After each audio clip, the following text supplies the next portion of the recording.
on the court and be like, let's do it.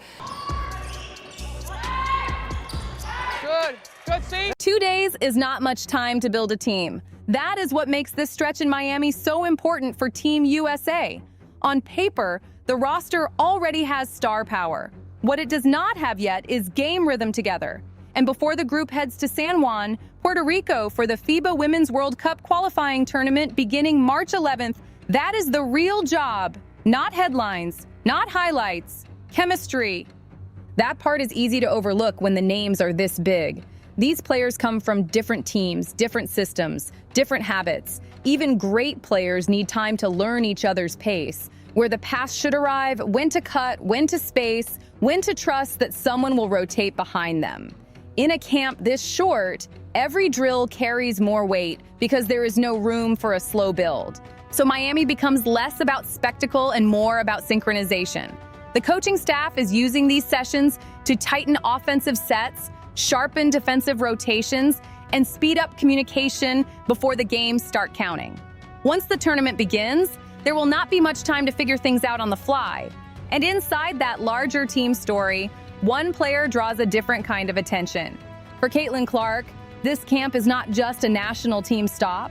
It is her return to competitive basketball after an 8-month layoff caused by injuries. That changes the way people watch everything. Not just whether she makes shots, but how she moves, how quickly she processes, how naturally she settles back into a high-level environment. That is why the early practice clips mattered. Fans were looking for signs, even in brief moments. A transition push, a clean pull-up, a sequence where she directs traffic and looks fully engaged in the action instead of easing her way back.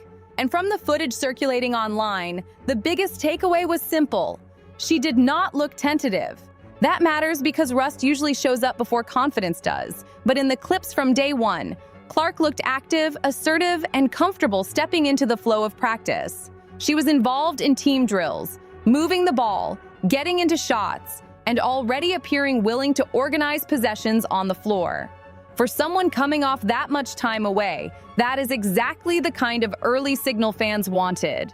It also helps explain why the online reaction picked up so quickly. When people see Clark sharing the floor with other major names on the roster, including players like Paige Buchers and Angel Reese, the interest is not only about individual talent, it is about possibility. Practice offers a preview of what the team could become once those pieces start reading off each other instead of just playing beside each other. And that is usually where day 2 changes the feel of camp. The first day tends to be about entry. Get everyone moving, re-establish timing, reintroduce structure. By the second day, the intensity usually rises. The pace gets faster, the reps get more competitive. Coaches start pushing players into game-like situations where habits show up more clearly. That means more full court work, more 5-on-5 action, more pressure on communication, transitions, and defensive reads. Those details matter more than almost anything in a short tournament setting. Talent can win stretches. Cohesion wins possessions that feel messy, rushed, or uncomfortable. Coaches want to know who talks on defense, who reacts quickly when the action breaks down, and who stays sharp when the tempo jumps. Then there is the leadership factor, which is where Breanna Stewart's presence becomes especially valuable. Stewart joined the group for these 2 days in Miami, and that matters beyond whatever shows up in a highlight clip. On a roster that blends established stars with younger talent, experience often shows up in quieter ways. A comment between reps, a correction during a drill. The standard of veteran sets just by how seriously she approaches each sequence. For players adjusting to the national team environment, those moments can speed up the learning curve in ways fans never fully see. That is especially useful for someone like Clark, who is working her way back into top-level competition. Being around elite players does more than test her condition. It sharpens instinct. It forces quick decisions. It pulls her back into the pace and demands of real basketball, not isolated rehab, not controlled workouts, but the actual rhythm of a team trying to prepare for meaningful games. And that brings everything back to why this camp matters in the first place. Miami is not the destination. It is the compression chamber. It is where a roster with major expectations has to speed up the process of becoming connected before boarding a flight to Puerto Rico. Every scrimmage possession teaches tendencies. Every defensive rep builds trust. Every small interaction cuts down the hesitation that can cost a team once the tournament begins. That is the real story here. Team USA is not just gathering, it is trying to form fast. And with Clark looking sharp in her return, veterans like Stewart setting the tone, and the group pushing through its final hours before competition, the energy around this team makes sense.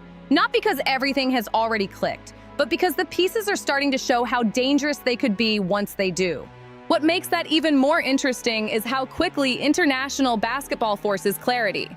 There is not much patience for loose possessions or slow adjustments. The game rewards teams that recognize each other early, trust each other early, and respond under pressure without hesitation.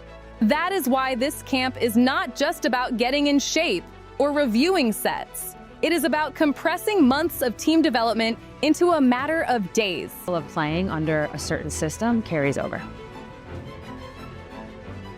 And that is where a roster like this gets tested in a different way.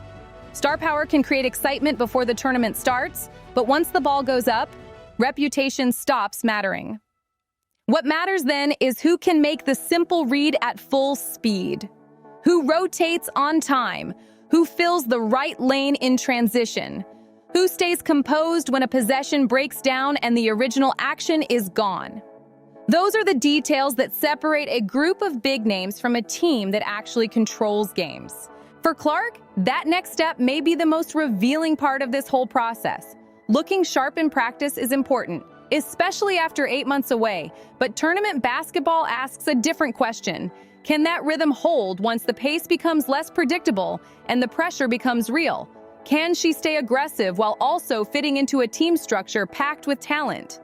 That balance is where national team basketball becomes fascinating because it is not only about what a player can create, but what she can unlock in everyone around her. That is also why the early signs from Miami feel bigger than they might seem. If Clark is already moving with confidence, already organizing possessions, already stepping into shots without hesitation, then the conversation shifts. It is no longer just about whether she is back. It becomes about how much impact she can have and how quickly she can influence the rhythm of this group. At the same time, players like Buchers, Reese, and the rest of the roster add another layer to the story. This is not a team built around one return or one headline. It is a team with overlapping strengths, different personalities, and multiple players capable of changing the feel of a game. That creates opportunity, but it also creates a challenge. The best version of this roster will not come from everyone trying to stand out at once. It will come from understanding when to press, when to settle, and when to let the right player take over a possession. That kind of balance does not happen automatically. It has to be built through repetitions, through mistakes, through live action where timing gets tested instead of discussed. And that is why these camp sessions matter so much beneath the surface. They are not just preparing Team USA for an opener. They are revealing which combinations work, which voices lead, and which players are already seeing the floor the same way. By the time the team leaves Miami, the goal is not perfection. It is traction. Enough shared rhythm to enter Puerto Rico with structure, confidence, and a clearer understanding of how this group wants to play when the games start to speed up. Because once the tournament begins, there will be no more setup period.